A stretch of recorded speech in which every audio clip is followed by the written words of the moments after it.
Oi, minha gente, tudo bem com vocês? Pois é, estamos começando mais um Azeviste aqui na sua TV Câmara de Salvador. Seja muito bem-vindo, bem-vinda, bem-vinde, como você preferir. O espaço aqui é todo seu, fique à vontade que a gente tem muito assunto para conversar hoje e você já sabe que nossa programação toda está disponível para você também em nosso canal do YouTube. Então procure lá, se informe, interaja com a gente e compartilhe os nossos conteúdos. E hoje a história não é diferente, com certeza vai cativar você como me cativou, porque nem todas as histórias de amor puderam ser vividas, inclusive algumas de mães e filhas, quando envolvidas no racismo intrafamiliar. Essa frase não é minha, é a frase que ilustra a capa do livro da escritora e professora Isabel Souza, intitulado de Barriga Suja, lançado no ano de 2023. Nascida no Rio de Janeiro, a professora bibliotecária detalha em sua publicação como o racismo compôs e permeou as suas relações familiares. Filha de uma mulher negra, empregada doméstica, Isabel não foi criada pela mãe devido às exigências das patroas que não aceitavam a maternidade da trabalhadora e também por questões financeiras. Assim, a escritora veio para a Bahia para ser criada pela tia aos 7 anos de idade, juntamente com sua irmã de pele mais clara. Sendo assim, o nome da obra é inspirado no termo que utilizavam para justificar o motivo de Isabel ser negra, diferentemente de sua irmã.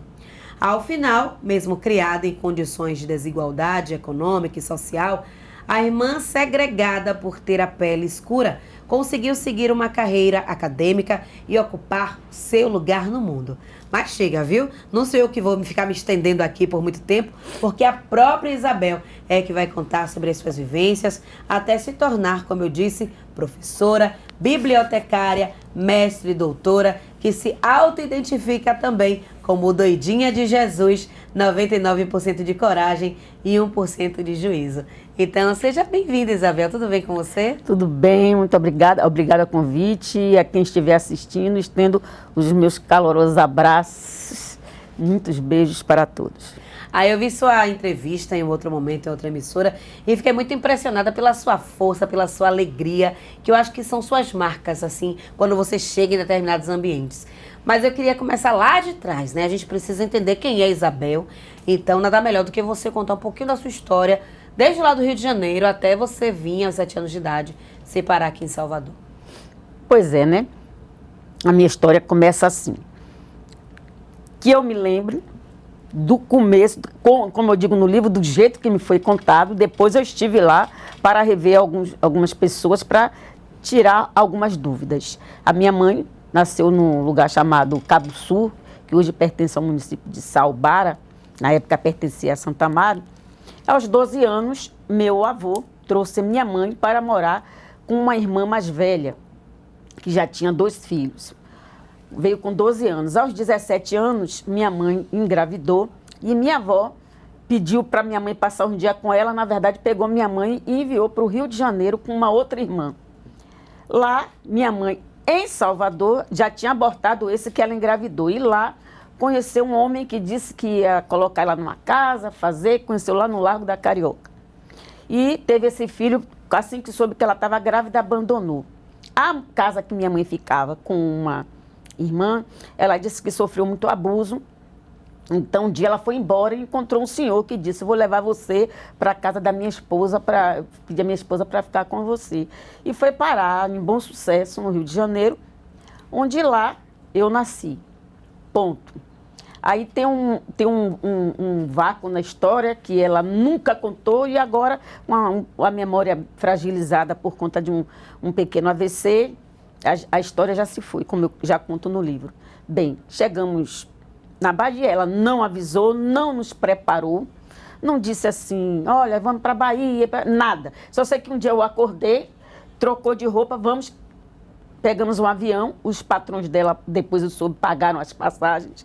E lá veio eu e meu irmão mais velho, e ela estava grávida, a gente nem sabia.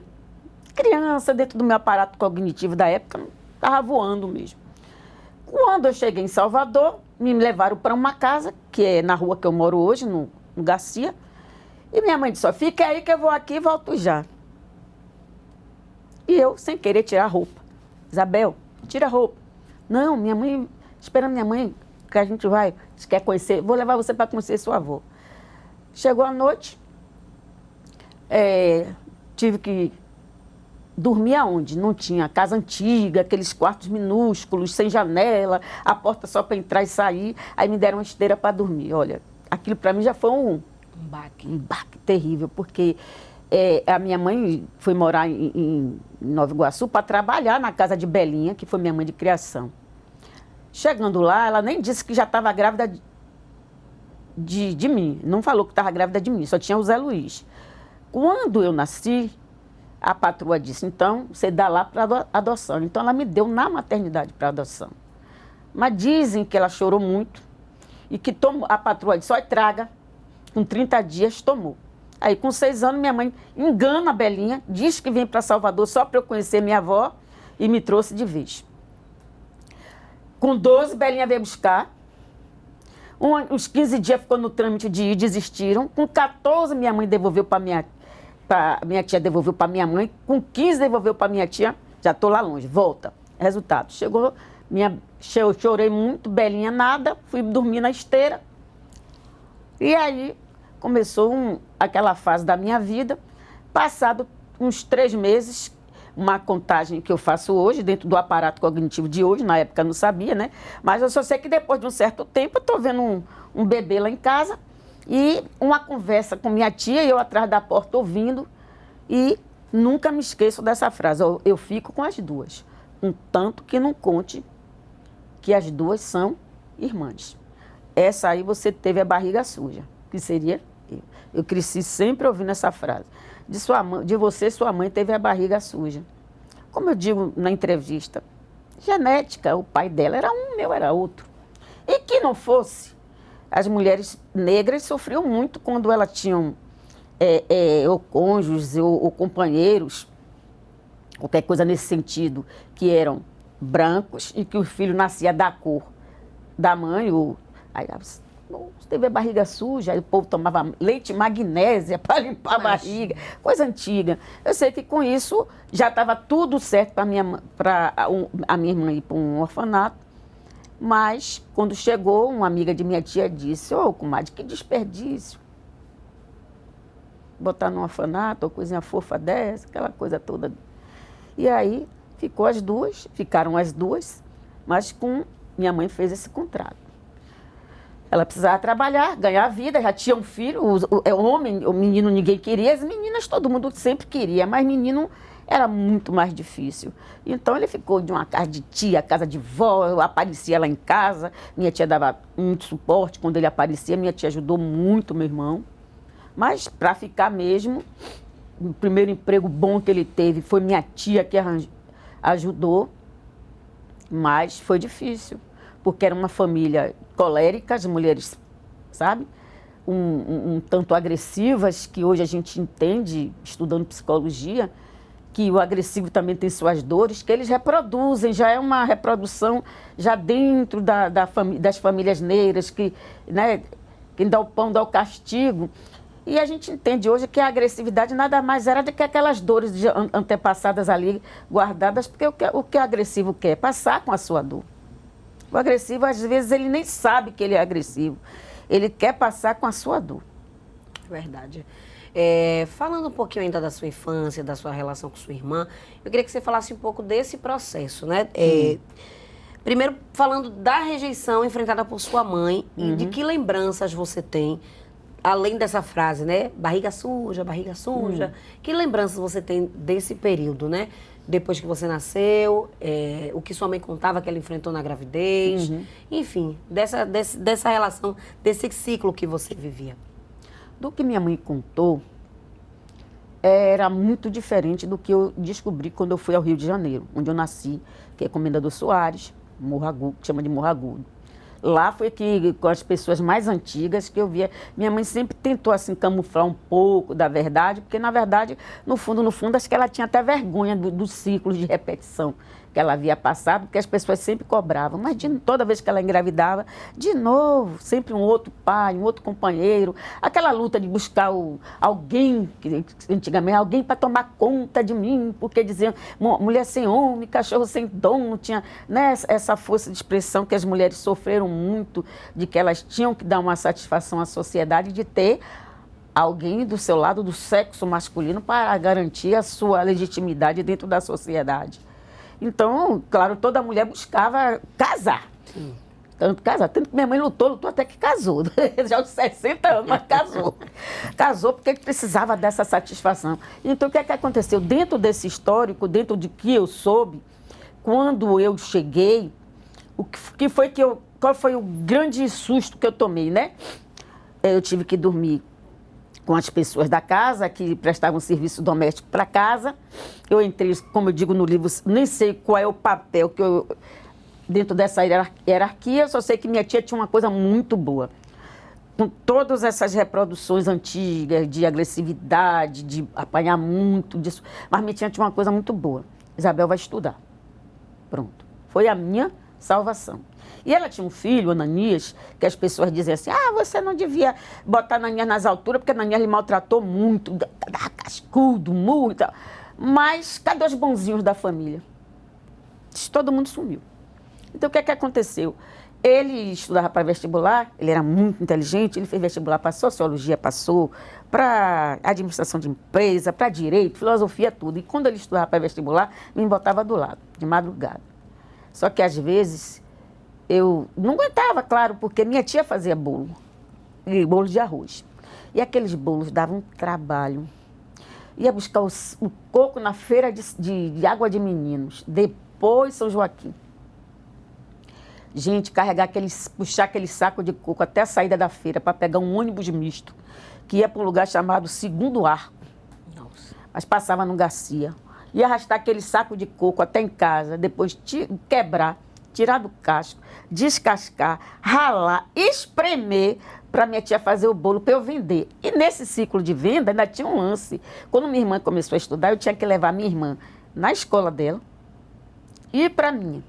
Na volta da minha, pregar minha irmã na escola, porque ela sempre estudou em colégios particulares e eu estudava em colégios públicos. Então, eu ainda aparecia, às vezes, filho de vizinho, filho de amigo, que eu tinha que ir levar também e trazer. Então, era uma loucura. Tem horas que eu paro assim, eu não sei como é que eu consegui estudar. Quando eu ia ralar coco, eu cansei de vir quando tinha prova, né? Aí, naquele tempo, tinha aquele famigerado boletim. Todo ano, todo mês tinha aquele boletim. E, às vezes, as notas... Comportamento, então, um terror. Matemática, lá embaixo. Só me saía bem em português, história, geografia, porque naquela época era só gravar capitais de estado, de país e tal. Mas aí, naquela luta, por tempo para estudar. Ainda tinha um tal de um socavão. O socavão... O que é o socavão? Socavão é uma coisa que... Tem colegas dizendo, mas como é que você consegue falar disso rindo? Mas não tem como não rir. Porque hoje eu consigo dar risada, né? Eu já fiz terapia também. Mal feita, mas fiz. E o que é que acontece? Quando chega um ponto que eu não quero mais saber de mim, eu paro. O socavão, as casas antigas tinham aquelas escadarias enormes de madeira, embaixo guardava tudo, lá ficavam os cocos, tábuas velhas, tudo que não queria, o quarto da bagunça. E lá, o que é que acontecia? Quando eu estava com cara assim, minha tia dizia, você está com cara de quem vai aprontar, hoje você vai dormir no socavão. E é claro que eu era terrível, né? Não tinha como não ser, era uma bomba relógio. E aí, o que acontecia? Lá tinha muito rato, e às vezes eu passava a noite inteira nesse socavão. Era a medida preventiva. Meu Deus! A medida preventiva. E quando saía de lá, às vezes, saía pior, claro. Revoltada, cheia de traumas.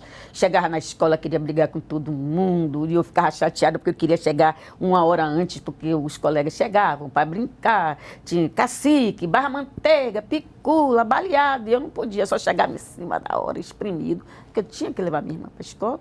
E para mim, depois pedi à professora para sair mais cedo para pegar minha irmã. Então, com isso, houve essa diferença. Você está falando muito de diferenças práticas. Uhum. Mas havia também diferenças afetivas no Claro. tratamento? Como é... E assim, você se sentia amada na sua infância? Nunca. Eu não soube o que foi amor.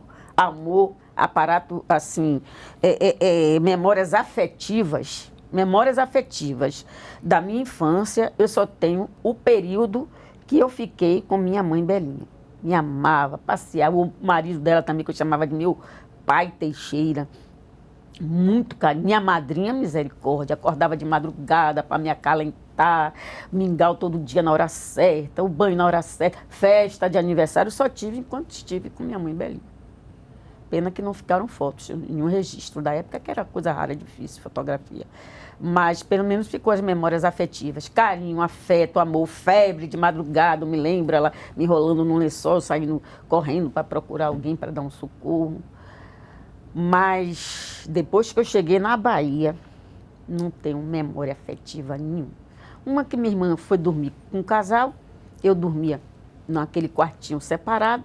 Anos depois foi que fizeram a reforma na casa e minha irmã foi morar no mesmo quarto que eu. Mas aí já havia um poço, né? Tanto que a idade provocava, quanto uma forma de carinho, porque para ela, para casa, ela era filha. Eu era uma agregada.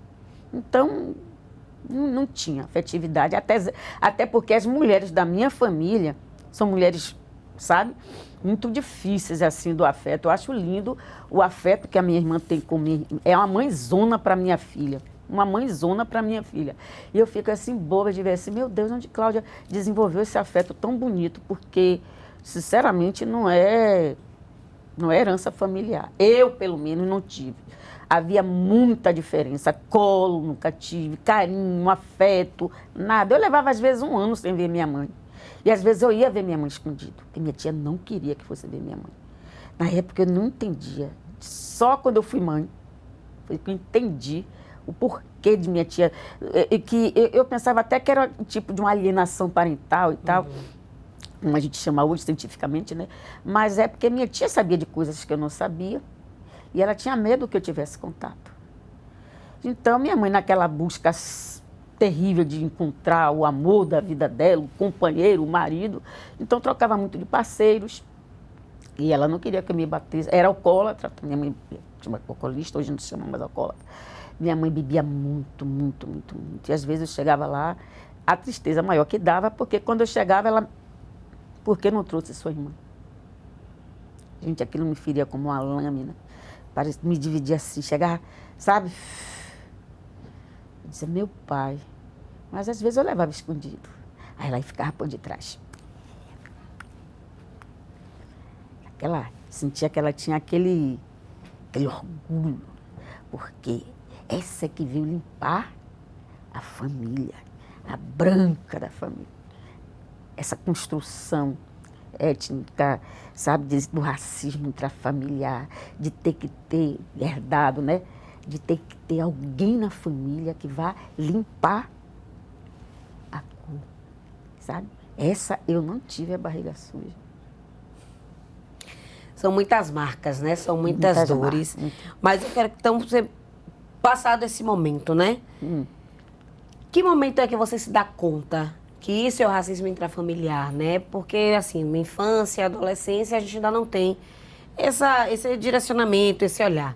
Em que momento você começa a despertar para esse termo, racismo intrafamiliar, e passar a se posicionar também de outra forma junto à sua família? Só na universidade. E, para lhe ser sincera, como eu entrei na universidade na década de 70, o discurso ainda não estava, e os enfrentamentos do racismo ainda não estavam tão aguerridos como hoje. Então, eu fui aprendendo, quando você entra num nicho onde você vê um funil. Porque enquanto eu estava naquele tempo, hoje chama Fundamental 1 e 2, mas que se chamava primário e ginásio, eu já não via tanta diferença. Existia uma maioria negra estudando. Quando eu cheguei no central, nível médio, aí você já vê a raça afunilando. Já não eram tantos negros no ensino médio. Quando eu cheguei na universidade, aí é que você sente o baque, todo mundo naquelas caixinhas, aquelas colegas empoderadas e que se apresentavam, primeira dama de não sei aonde, eu nunca me esqueço disso. Ah, filha de não sei quem, os sobrenomes empoderados, aí e começa aquelas caixinhas, alguns, sabe, já lhe colocam, e você se vê numa sala assim que você, tipo, se tiver 40, tivesse 10 negros, eram muitos, e mulheres negras, então, piorou ainda, porque geralmente naquela época as mulheres casavam muito cedo e formavam famílias e paravam logo de estudar. Então havia aquele funil. Mas consciência mesmo, foi a partir da pós-graduação. Aí já foi um outro contexto, eu já estava com os grupos de estudos de racismo formados. Foi realmente na idade madura mesmo que eu tive a consciência negra. Antes eu não era nada, nem militante. Eu fui criada como branca. Cabelo, nem pensar em não espichar. Você não vai sair com esse cabelo desse jeito, parecendo cabelo de nego. Não vestia vermelho. Nego de vermelho é o diabo. Lá em casa eu não podia vestir vermelho. Eu disse, não, nego de vermelho é o diabo. Não podia mesmo. E aquela criação, que é reprodução, né? De se assemelhar, quanto mais parecido com o branco, mais aceito vai ser na sociedade, namorar com um rapaz, escureceu a casa, arranjou aonde isso, sabe? Era mais inconsciente, reprodução. Então, foi justamente quando cheguei já na pós-graduação mesmo, foi que começaram o maior ativismo, foi que realmente, tanto que algumas pessoas me cobravam, você é ativista? Eu podia, como? De onde? Como? De onde eu tirei? Eu fui criada negros para ser branco, para ser comparado com branco. Aonde que naquela época eu iria trançar cabelo, nem deixar cabelo como eu já tenho aqui uns 4 anos sem dar nenhum alisante? Nem pensar.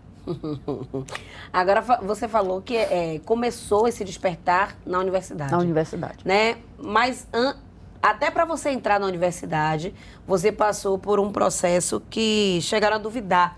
Da sua aprovação, chegaram a duvidar da sua capacidade de estar ali dentro. Diziam que faculdade não era para preto. Então fale disso, né? Desse momento da tentativa de entrada e lá dentro. Como é que foi sua vivência em sala de aula? Lidar com essas pessoas brancas em sala de aula, professores brancos com outros discursos em sala de aula. Como é que foi passar por esse processo também educacional na vida acadêmica? Bem, na vida acadêmica foi assim. Quando chegou no ano do vestibular, minha mãe, assim que soube que eu tinha terminado o 2º grau, disse, olha, Lúcia, agora eu quero Isabel, porque ela vai trabalhar para me ajudar.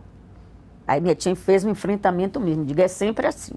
Vocês não criam, vocês não podem criar, mas quando chega na idade de trabalhar, aí vocês querem. Isabel não vai. Isabel vai fazer vestibular. Aí foi uma luta de minha tia para eu fazer vestibular. Alguns amigos chegavam para minha tia dizer, dona Lúcia, não deixe Isabel fazer vestibular. Isabel passou a vida inteira em escolas deficitárias, colégios do Estado. Uma ilusão, uma verdadeira mentira. E são amigos, imagine se fossem inimigos, amigos. Né? Amigos da família do lado de lá, né? Porque existia essa separação, amigo deles. Tanto que quando minha tia faleceu, foi Acabou. Todo mundo nem se lembram que eu existo. Então, o que é que acontecia? Dizia assim, vai se decepcionar, não vai passar. Aí diziam assim, menina, fala com sua tia, você trabalhar para ajudar a sua mãe. Aí eu fui falar com minha tia, não quero...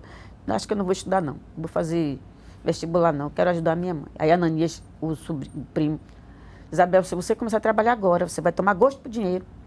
Vai querer ajudar a sua mãe.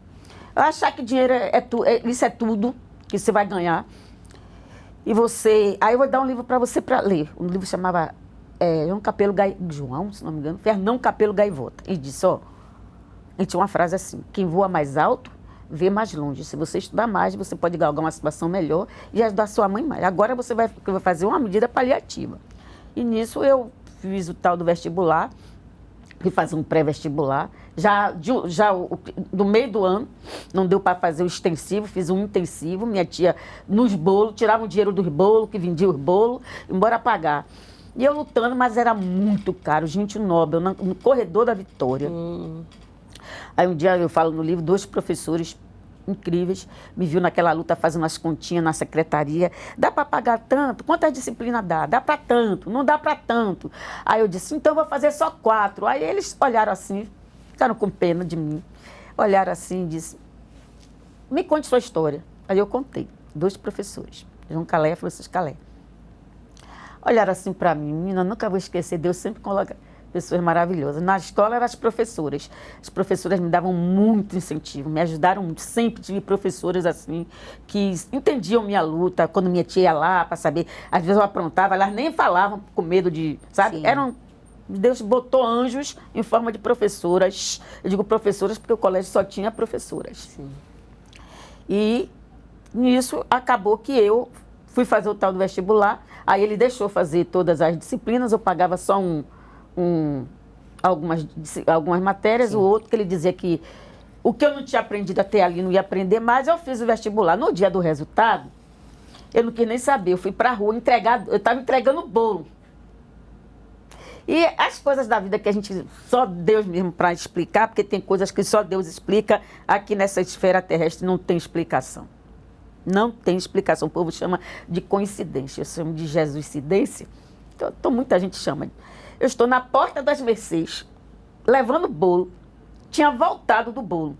Minha tia deu o dia de transporte, mas a gente não vinha de transporte para poder pegar o dinheiro e chupar de picolé. Olha. E aí no caminho eu estou vendo assim, extra, resultado do vestibular, menina, eu tremi. Aí fui comprar. Foi UFBA. Fui UFBA, que eu fui fazer psicologia, Sim. mas na hora me deram conselho, Isabel, não faça psicologia. Tá, sua vida é muito difícil, faça algo que você entre logo no mercado de trabalho. E me ensinaram, uma colega disse, olha, uma amiga disse, eu estou fazendo biblioteconomia, o curso é muito bom. E aí eu nem sabia que o curso existia. Aí eu preenchi 2 fichas de inscrição, uma para psicologia, outra para biblioteconomia, e na hora me deu aquela coisa assim, que hoje eu sei que foi de Deus mesmo, e eu acabei indo para a biblioteconomia, que realmente me deu as competências e habilidades para tudo que eu fiz no restante da minha vida acadêmica. Resultado, aí eu fui ver, aí eu não consegui comprar o jornal era caríssimo, extra. Eu digo, eu vou pegar o ônibus e vou para casa, porque do jeito que eu estou, eu vou desmaiar no caminho. Aí quando eu entro no ônibus, tem um homem com o resultado do vestibular. Aí eu disse, moço, deixa eu ver aí uma coisa. Aí eu nem tive coragem de dizer que eu tinha feito o vestibular. Olha a síndrome do sujeito que postou. Sim. Aquela mulher, aquela garota, né? Com uma sacola de toda manchada de doce, porque tinha que levar assim, que bolo de arroz não pode virar, senão... Aí eu li assim, quando eu vi meu nome, eu dei um grito dentro do ônibus. Aí ainda teve gente que dizia assim, não tá fingindo que foi ela. Nunca me esqueço desse dia.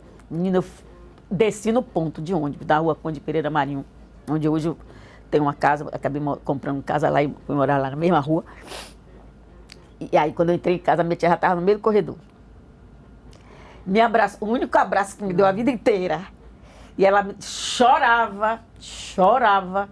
E eu, esperando a ficha cair.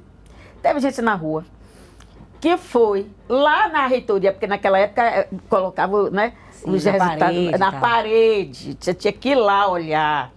Não tinha, ou então eu comprava o jornal. Teve gente que foi lá para tirar dúvida, porque nem no jornal não acreditou, porque no jornal não saía RG. Conseguiram saber o número do meu RG para ir lá para tirar dúvida que eu tinha passado. Aí eu fui, passei, foi uma luta para conseguir me inscrever, porque eu tinha perdido a certidão de nascimento, teve que mandar buscar no Rio de Janeiro, uma fotocópia, naquele tempo chamava, consegui, sabe aonde?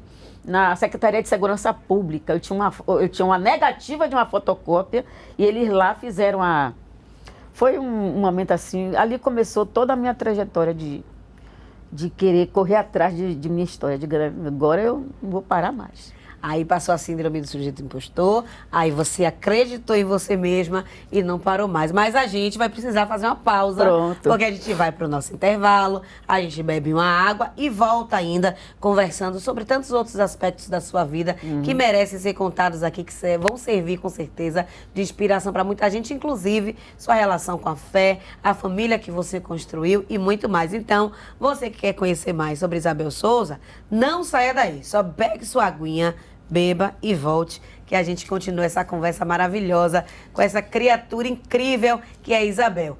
Lembrando, tem perfil Azeviche e muito mais. Então fique aí.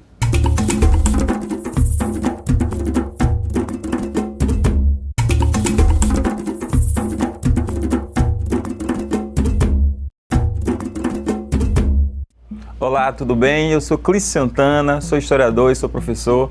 Estamos aqui no quadro chamado Perfil Azeviche. E hoje vamos trazer um pouco da história de uma personagem importantíssima, de uma mulher negra que foi uma potência ao longo dos anos, especialmente no século XX, para a população negra. Estamos falando de Lélia Gonzalez. Ela nasceu lá na década de 30, em Minas Gerais, em Belo Horizonte, de uma família imensa de 18 irmãos. Seu pai era um homem negro, trabalhador nas ferrovias de Minas, e sua mãe, uma mulher de traços indígenas, como a própria falava, que era empregada doméstica. No meio de muitos irmãos, um desses se destacou como jogador de futebol e veio no início da década de 40 para a cidade do Rio de Janeiro, atual capital do Brasil naquela época, onde Lélia, com sua irmã, sua mãe e seus irmãos foram morar também. Naquele momento, ali em 1942, o seu pai tinha falecido e sua mãe cuidava de todos. Então Lélia, ali pelos 10 anos de idade, começou a ajudar a mãe como babá. Ela trabalhava na casa de dirigentes de futebol, jogadores que tinham expressão na época, cuidando dos seus filhos. Mas uma coisa muito importante na vida dessa menina mineira foi a educação. Ela nunca deixou de lado o ensino, aprendeu as primeiras letras e começou a aprender, inclusive, no ginásio público do Rio de Janeiro, outros idiomas, que era uma coisa que ela tinha muita facilidade.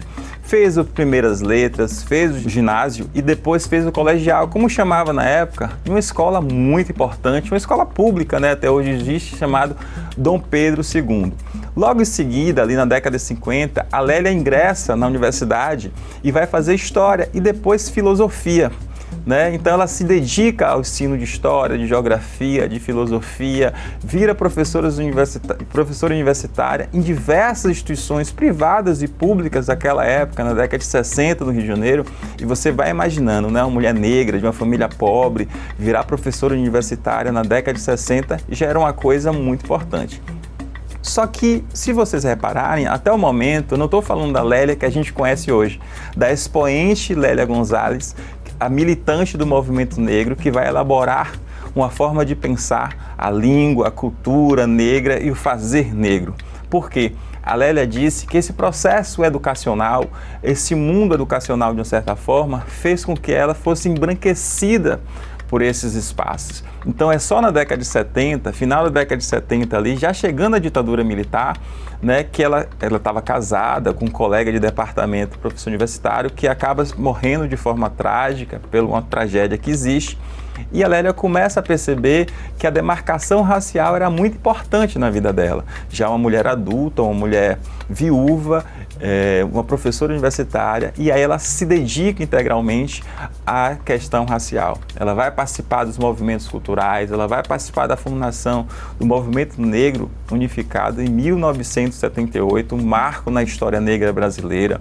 Ela vai desenvolver teses, conceitos como preto-guês, que é o nosso falar português, e permeados pelas culturas, pelas expressões oriundas do continente africano, vai se aproximar dos movimentos culturais, dos movimentos religiosos, inclusive o candomblé, e o candomblé com a psicanálise, trazendo essa questão para a nossa vivência, vai fundar organizações para cuidado de pessoas negras faveladas, pessoas negras em situação de vulnerabilidade, mulheres negras especialmente, vai trabalhar para mandatos parlamentares já na década de 80, quando o Brasil passa pelo processo de redemocratização. Então, a Lélia Gonzalez, tem um autor que fala que ela não nasceu pronta.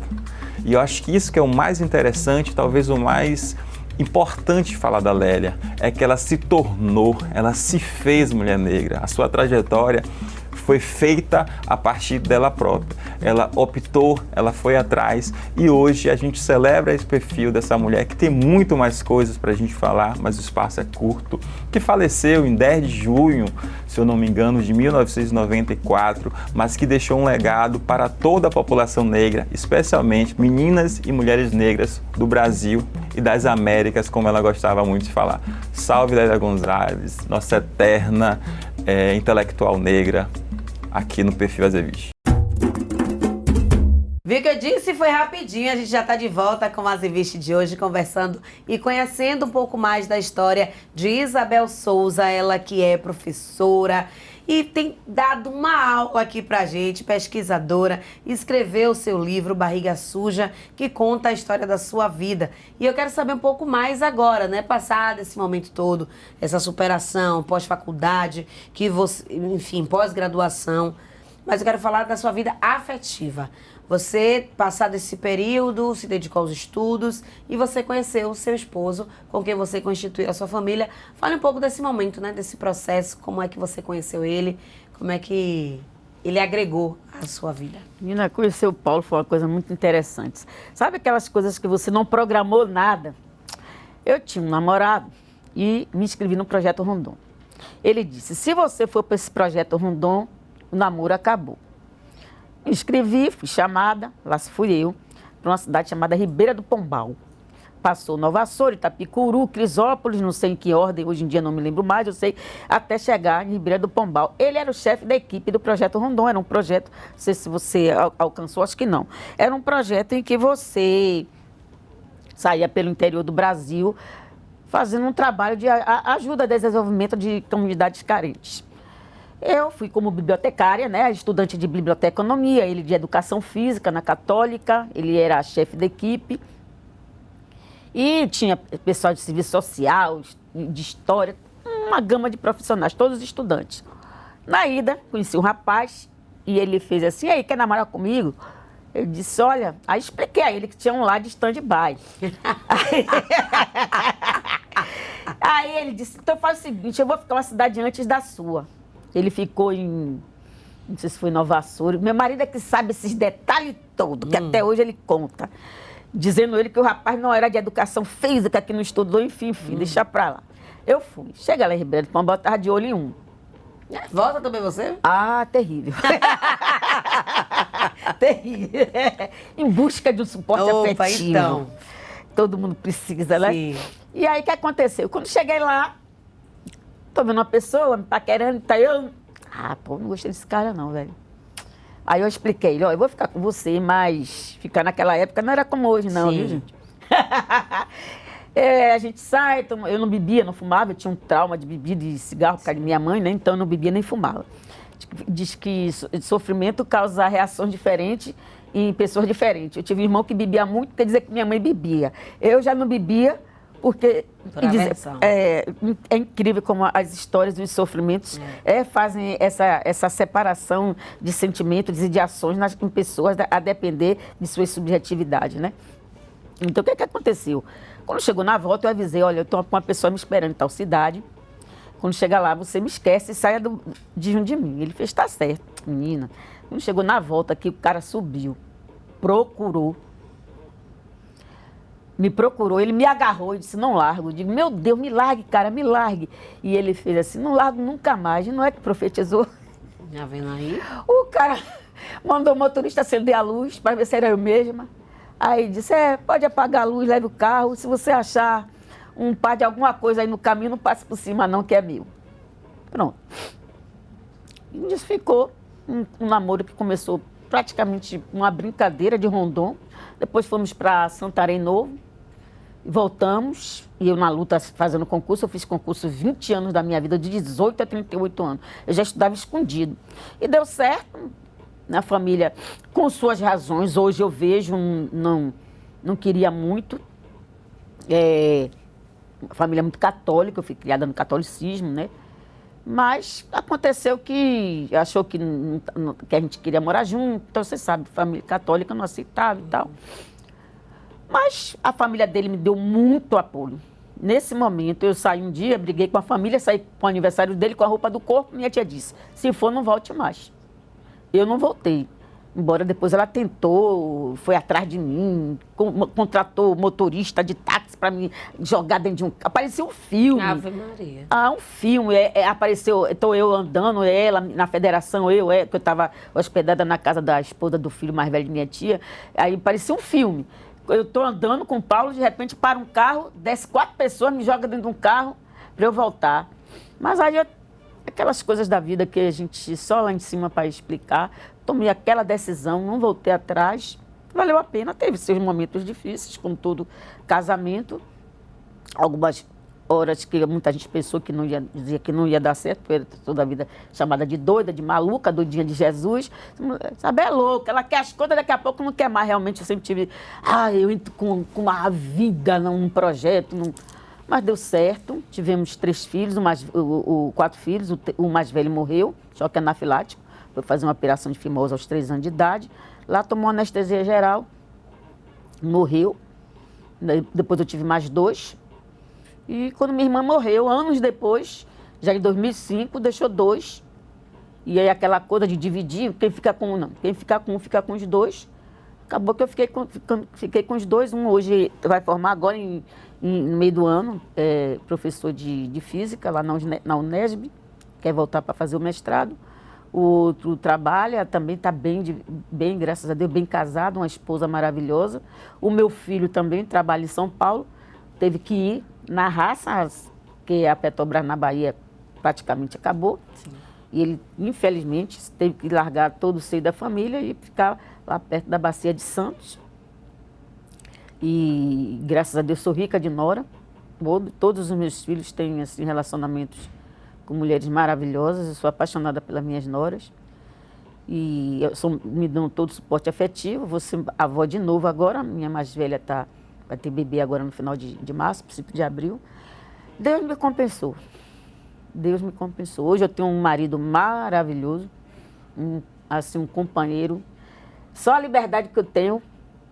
Se eu estiver na rua e dizer, quando eu fiz concurso em Barreiras, não conseguia voltar, Isabel vai em Brasília arranjar um deputado. Eu da rua arranjei um amigo que está no livro. Eu vou para Brasília agora. Cheguei na rodoviária, estou indo para Brasília agora. Comprei a passagem aqui, vou em casa pegar a roupa e já estou indo. Liberdade não tem preço, liberdade não tem. Só a liberdade que eu tenho, não tive que provar nada para ninguém, porque eu lendo aquele livro Mulheres que Correm com os Lobos, uma coisa que eu achei muito interessante, que parece muito assim com o meu casamento, com minha vida afetiva. Porque tem uma hora que as mulheres têm que parar com esse negócio de querer ser mãezona do mundo, mãe de marido, máquina de consertar homem. Porque se ela souber, o casamento dá certo. Como você, mas se ela souber lidar, ele melhora. Quer dizer que a gente é máquina, entra na máquina e sai bom, sai perfeito, não.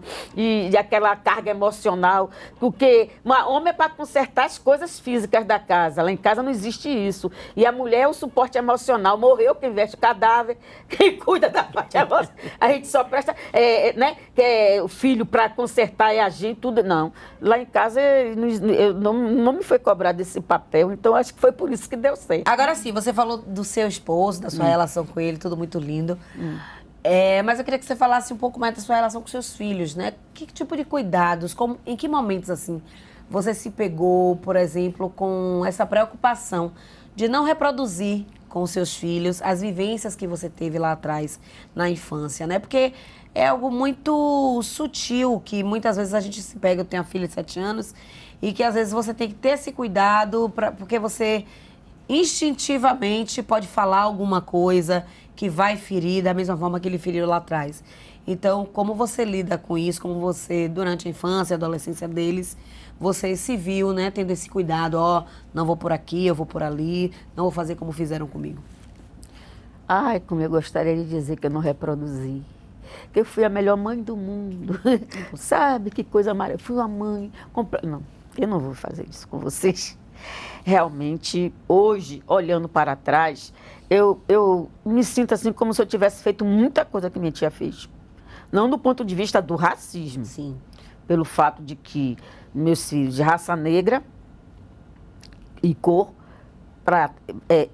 que chamam, arranjaram esse pardo aí, que eu não sei de onde é, nem vou pensar nisso agora. De saber eu sei, mas deixa isso para lá. Entendeu? Então, que muita gente, às vezes, na família ficava grávida. Não era ver que cor vai sair. Sabia que tinha essa... E o que aconteceu? Não houve essa reprodução do ponto de vista étnico, graças a Deus. Com minha filha um pouco, que houve uma época que eu obrigava a minha filha a dar alisante no cabelo. Olha. Eu sempre digo a meus filhos, estudar, que não tinha opção lá em casa, era estudar ou estudar. Eu lia muito, leio muito até hoje. Mas eu gostaria de dizer que não reproduzi. Quando eu descobri que tinha reproduzido algumas coisas, já era tarde. Para consertar algumas coisas, fica meio difícil. Então, quando eles vão tendo filhos, à medida que eles vão sendo pais e mães, é que eles passam ou vão passar a compreender. E eu sempre digo, gente, me perdoe pelo que eu fiz. Mas muitas vezes, nós pais e mães, a gente faz as coisas, na verdade, tentando acertar. Sim. E nessa coisa de você querer acertar, às vezes você está errando. Mas uma coisa, muito eu não me arrependo, como eu falo no livro mesmo, muitas coisas que eu tivesse que fazer, eu faria tudo igual. Por exemplo, meus filhos levaram anos me cobrando, porque eu paguei o melhor curso de inglês de Salvador para minha filha, os 2 melhores cursos de inglês. Minha filha, desde 6 anos fazendo inglês, minha filha fez um concurso na escola em Bicaraí, passou. Quando eu vim embora, disseram, Isabel, não tire que ela tem dom. Hoje minha filha é professora dos melhores colégios de Salvador, e escolas bilíngues, bons cursinhos, fala inglês fluentemente. E eu dizia, um mercado tão excludente, eu sofri tanto para trabalhar. Mas eu sofri tanto para entrar no mercado de trabalho. Eu praticamente só tive um emprego bom mesmo, quando eu fiz concurso. E para ganhar, e para ter um provento que eu tenho hoje, como uma aposentada bibliotecária, aposentada federal, eu só teria mesmo na esfera pública, mas na esfera... eu só ganhei bem Itabuna, foi o melhor lugar que eu ganhei. Gente, mas em Salvador era uma luta, nunca conseguia pouco mais que um salário mínimo, com um diploma. Eu levei 6 anos formada, lutando por um mercado de trabalho excludente, para negros principalmente. Basta dizer que uma vez eu fui me apresentar e queriam que eu fosse auxiliar de biblioteca e a outra fosse contratada como bibliotecária. Ela loura, né? O branco brasileiro até o aeroporto, né? Branco até o aeroporto, né? E eu, 5 anos formada, ela recém-formada, mas o caráter da cor que ficou bem visível. Então, nessa luta que eu fiquei nesses anos todos, foi muito difícil eu não reproduzir para meus filhos. Eu tinha medo que minha filha passasse pelo que eu passei. Então, eu sempre paguei curso de inglês para minha filha. E aí os filhos, voltando para não me perder no ponto, me cobram. Porque a senhora acabou fazendo diferença com os filhos também. Porque Larissa fez curso de inglês e a gente não fez. Eu não tinha condição de pagar curso de inglês para os 3. Era um curso caríssimo. Eu me lembro que tinha uma época que meu marido se queixava, eu não tinha roupa, não tinha sapato para ir numa festa. Tudo que me convidavam, eu tomava emprestado de uma cunhada minha, sabe? Porque eu queria dar uma educação de ponta e eu tinha medo de minha filha, como mulher, que eu sabia que teria um mercado excludente e como mais tarde se provou, com um inglês fluente, seria muito melhor para ela. Porque os homens, a sociedade sempre dá um jeito de colocar para dentro, de encaixar no mercado de trabalho. Mas mulher é muito difícil, mulher sofre muito até hoje. Eu só consegui me encaixar bem no mercado de trabalho a partir do momento fazendo concurso. Eu estudei inglês, eu estudei francês para fazer doutorado, sempre lutando, mulher sempre é cobrada 10 vezes mais, a mulher tem que lutar 10 vezes mais para se encaixar no mercado de trabalho. Homem, antigamente eu me lembro que ainda diziam assim, se soubesse 4 operações, trabalha em qualquer lugar. A mulher tem que estar provando para si e para os outros sempre que pode, né? E a mulher negra, então, nem se fala mais. Agora vamos falar um pouquinho dessa sua relação com sua mãe e com sua irmã.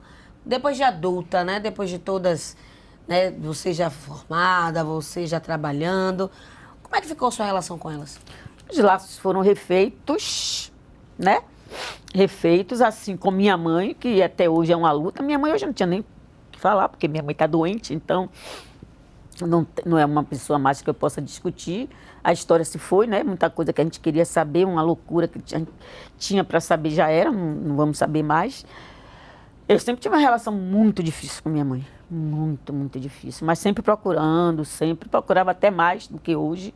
Eu tenho um irmão que cuida muito bem dela e eu cobro de mim certas vezes. Eu sinto que, como se eu tivesse corrido atrás de minha mãe a vida inteira. Eu fiz uma casa em cima de minha mãe, na Sussuarana. Depois minha mãe foi para o interior, eu fiz comprei um sítio e fiz 2 casas ao lado de minha mãe. E foi na análise, foi durante a terapia que eu descobri que eu não estava fazendo uma casa ao lado de minha mãe.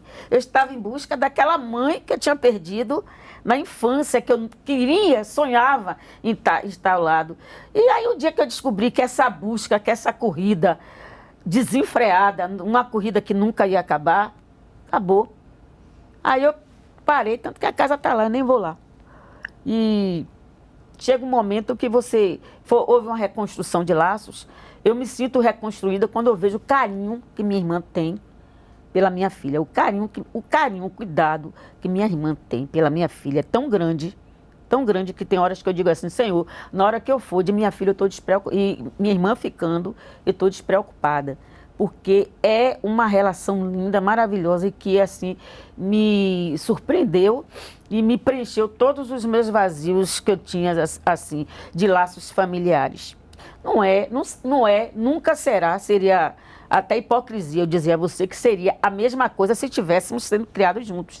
Muito se perde quando você não cria os laços afetivos da infância, as memórias afetivas. Mas mesmo assim, às vezes, quando eu estou conversando com ela, eu acho engraçado que ela lembra de coisas que eu nem sabia que ela sabia. Digo, eu não sabia que você sabia. Olha como a gente se perde na narrativa da vida. Olha como a gente não percebe certas coisas, porque cada uma do seu olhar. Por exemplo, eu tinha um erro de uma mágoa de achar que minha irmã não sofreu. E de repente eu descobri que ela também sofreu. Mas ela sofreu do ponto de vista da subjetividade dela. E eu achando que ela estava assim, no mar de rosas, no berço de ouro, tudo do bom, os melhores colégios de Salvador, 2 de julho, não sei o quê, medicina na UFBA e tal. Para ela tudo. Não, ela também teve o sofrimento dela. Agora, só que na época eu não entendia, hoje eu entendo e respeito a certas posturas, sentimentos e palavras dela. Foi uma pena que eu demorei muito para vir entender, mas pelo menos ainda houve um tempo, né, de eu fazer essa leitura e entender que não foi só eu quem sofreu, né? Ela também teve o sofrimento dela e hoje a gente tem uma relação muito, muito, muito boa. Muito boa mesmo.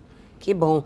Agora, nesse processo todo, 2 coisas lhe auxiliaram muito, né? Você falou da terapia que você passou e que lhe ajudou a entender certas dores, esses conflitos, mas também a sua fé. Você é uma mulher de muita fé, sempre foi ao longo da vida, você falou que foi criada no catolicismo, e eu queria que você falasse disso, né? Como é que isso te impulsionou ao longo da vida? Ter essa fé em Deus, acreditar, né? Ter sido criada mesmo que com equívocos, né? No catolicismo, mas como essa fé em Deus te impulsionou ao longo da vida, passando por todos esses momentos, até nessa reconstrução com a sua família? Eu sempre tive muita fé em Deus. Eu fui criada, como eu te falei, e eu sempre tive muita fé em Deus.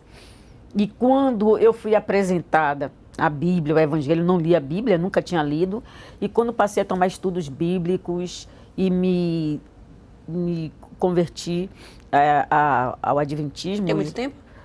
Eu tenho 42 anos, abril de 82, faço as contas, né? 42 anos. E eu me converti e eu amo ser adventista, amo. É uma igreja, além de religião, um movimento muito bonito. Não é uma igreja que lhe engessa. É uma igreja é uma religião que me ajuda. Você estuda, você cresce, você tem um autodesenvolvimento, você tem os princípios e os dogmas, claro, mas não é uma igreja de pastor fulano, sabe? A igreja adventista, a gente tem muita liberdade, a gente tem um contato com a parte eclesiástica da igreja de igual para igual, de muito respeito. Se houve ou quando há alguma coisa assim discrepante, é resolvido lá, mas que não afete a membresia. Eu amo ser adventista. Para mim, não tinha uma religião melhor para mim, porque é uma religião que não me prende, não me engessa, me respeita. Quando existe alguma coisa, a gente resolve ali, pá. Eu gosto muito, eu amo ser adventista do 7º dia. Amo ser adventista.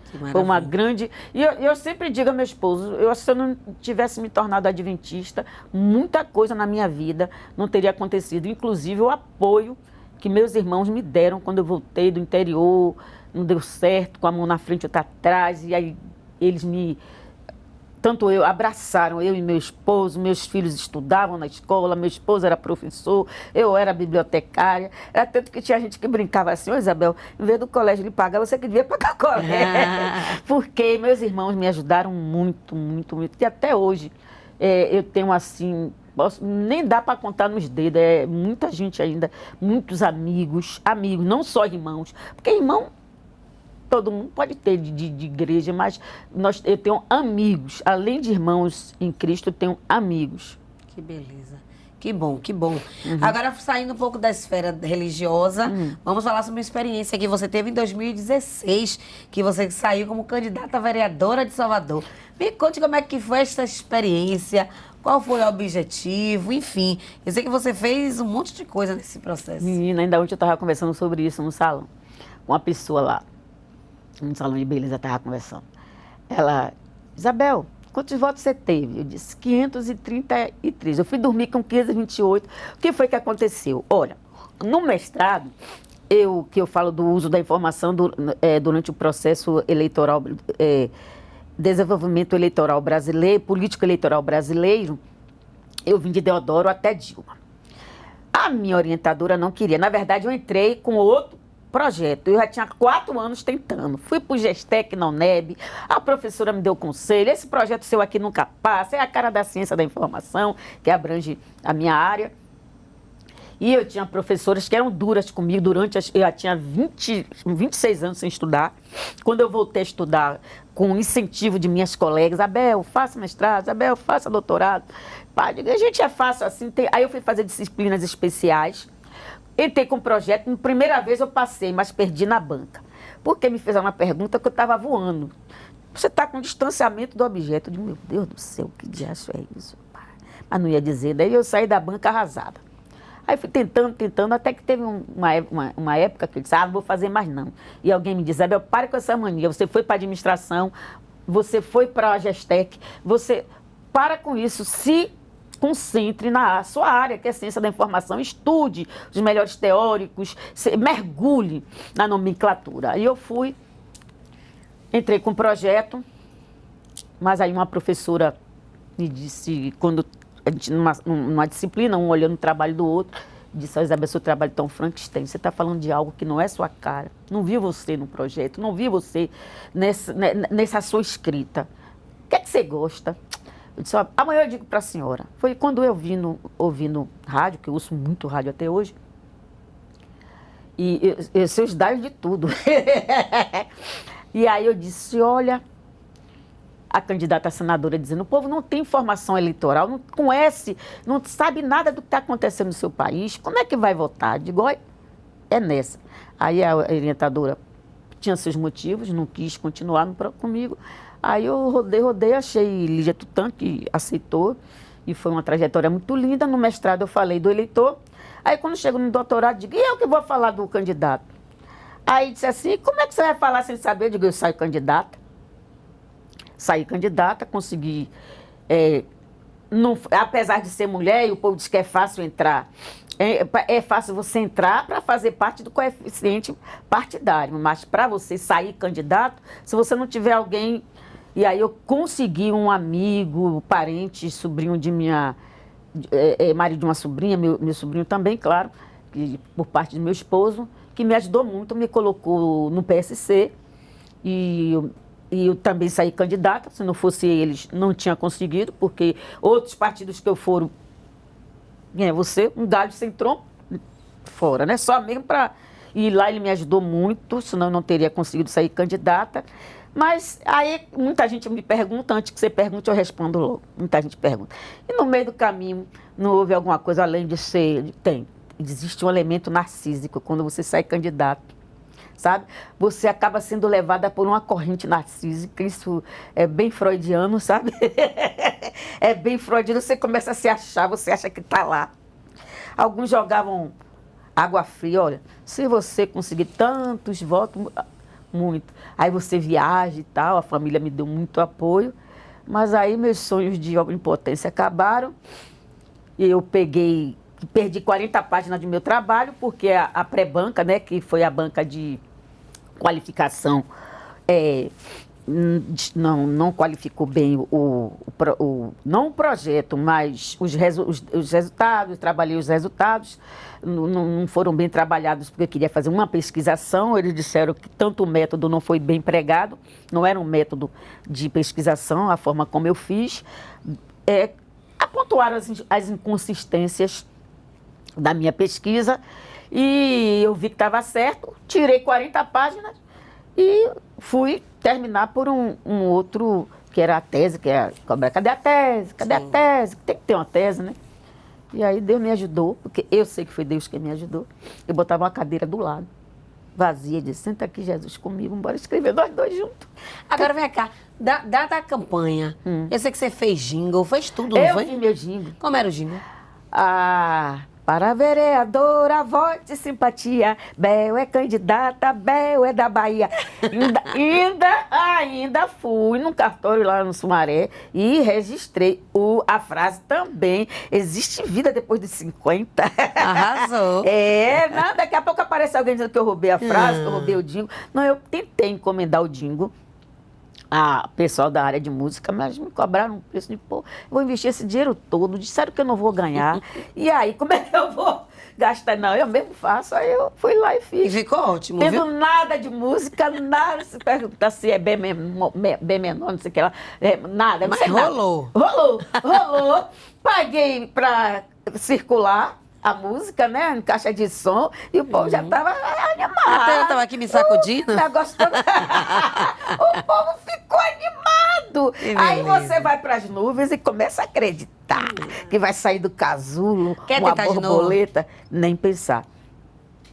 É duro, viu? O dia seguinte, o after day de uma candidatura, eu digo a você, porque eu botei no livro, eu já vi com os olhos cheios de lágrimas, no dia seguinte, nos meios de comunicação, eu disse, praticamente, que jamais pensou que ia perder a eleição, eu digo, eu vou passar por isso de novo, nunca mais. Olha, é amargo quando você vê o povo pegando, você paga para distribuir, o povo vai, e no dia seguinte, quando você passa nas ruas, a sensação, gente, o simbólico, o real e o imaginário, quando você sai pisando, aqueles seus retratinho, o povo rasgando você, sua face nos postes, nos muros, você coloca, e você pisando, e os garis pegando aquilo de monte, jogando no lixo. Gente, aquilo dentro de você é algo indescritível, eu não gosto, eu levei para terapia, você sendo jogado fora dentro da lixeira, aquele mundo de propaganda sua, é você, sua vida ali,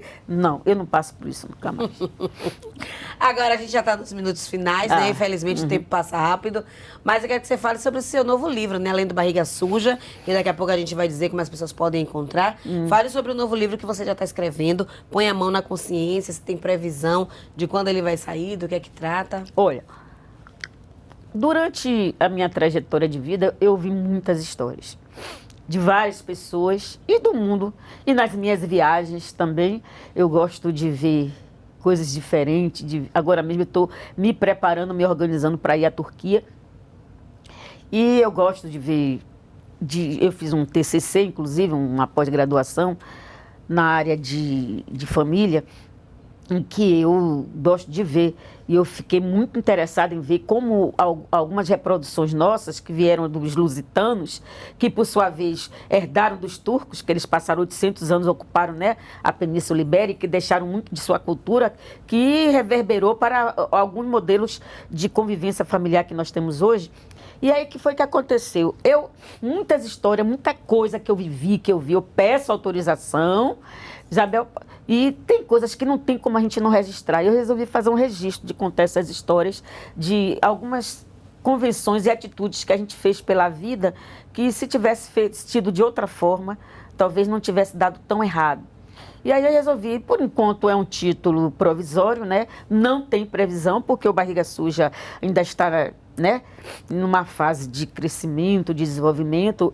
Eu entrei em contato com uma editora, que eles já foram colocando, vamos avaliar seu conteúdo, mas não nos ligue, não mande e-mail. Não, Maria. Não nos ligue, não mande e-mail. Se nos interessar, a gente entra em contato.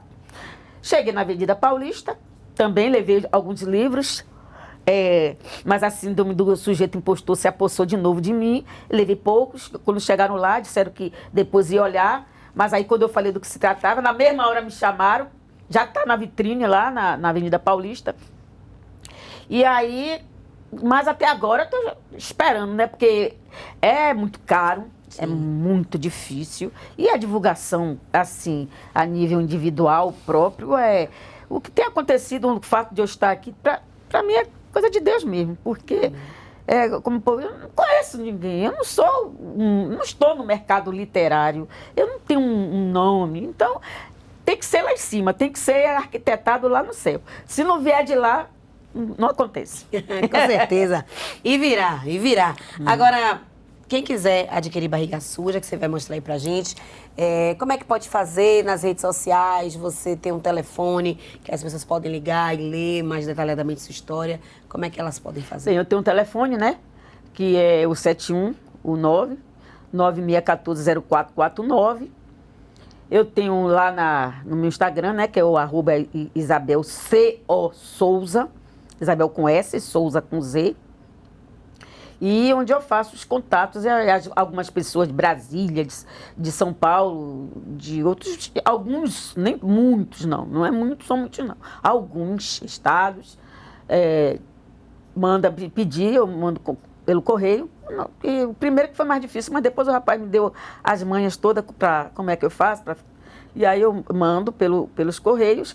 Em Salvador, ele está na Escaris, do Shopping Barra, e Leitura Shopping da Bahia, Leitura Shopping Salvador e Livraria Aeroporto. Eu chego lá, na cara de pau, do dia de Jesus, 99% de coragem, 1% de juízo, e vou assim. E vai lá que vai. Vai lá que vai. Eu fui em uma que, só depois de março. Sem pressa. Pra cima e para o alto. Vamos que vamos nessa. É isso aí, Isabel. Olha, eu quero dizer que foi um prazer ter você aqui com a gente, conhecer mais da sua história, conversar com você. Dizer que nosso espaço está sempre aberto. Quando você for fazer o lançamento do seu novo livro, fique à vontade para também divulgar aqui com a gente. E eu quero te dizer o seguinte, quero que você olhe para aquela câmera ali e mande um recado, uma mensagem para tantas pessoas que a gente sabe que podem estar passando por momentos difíceis, podem ter tido infâncias parecidas com a sua, mas que sonham em chegar lá, em ter o seu lugar no mundo, assim como você conquistou. Então, manda um recado para essas pessoas que estão nos assistindo agora. É como eu sempre digo, sofrimento causa reações diferentes em pessoas diferentes. Às vezes eu me bato no setting terapêutico com pessoas que tiveram a mesma infância, as mesmas dificuldades, mas que infelizmente resvalaram para uma vida de muito sofrimento, de ideações suicidas.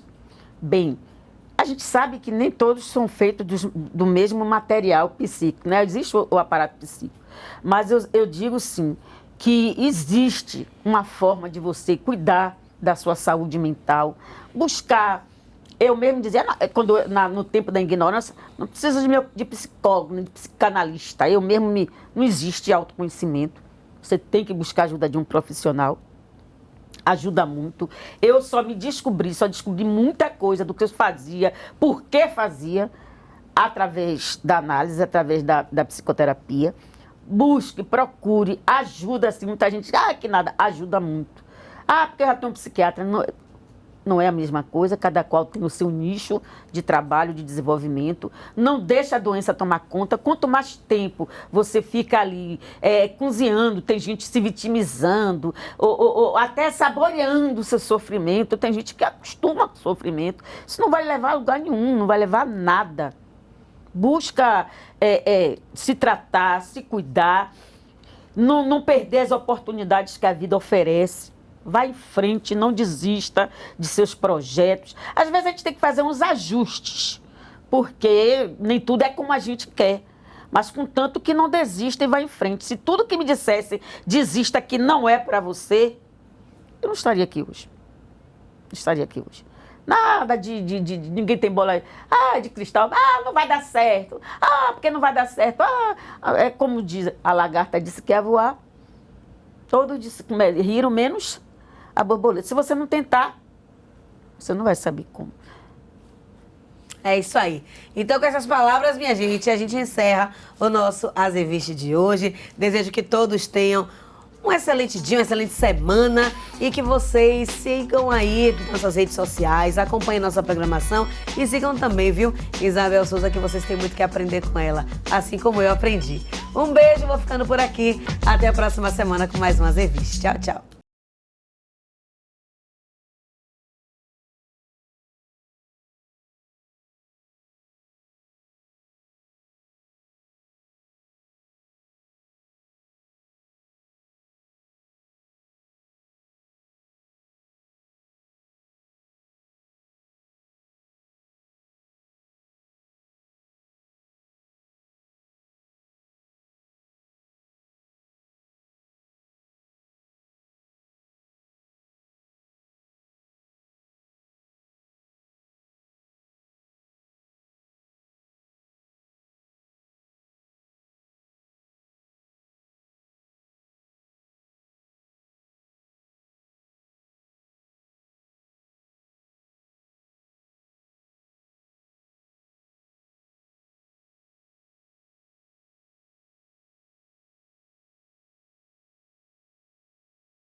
Em que momento você começa a startar, despertar para esse termo, racismo intrafamiliar, e passar a se posicionar também de outra forma? Consciência mesmo foi a partir da pós-graduação. Eu fui criada como branca. Cabelo, nem pensar em não espichar. Você não vai sair com esse cabelo desse jeito, parecendo cabelo de nego. E aquela criação, que é reprodução, né? De se assemelhar, quanto mais parecido com o branco, mais aceito Vai ser. na sociedade.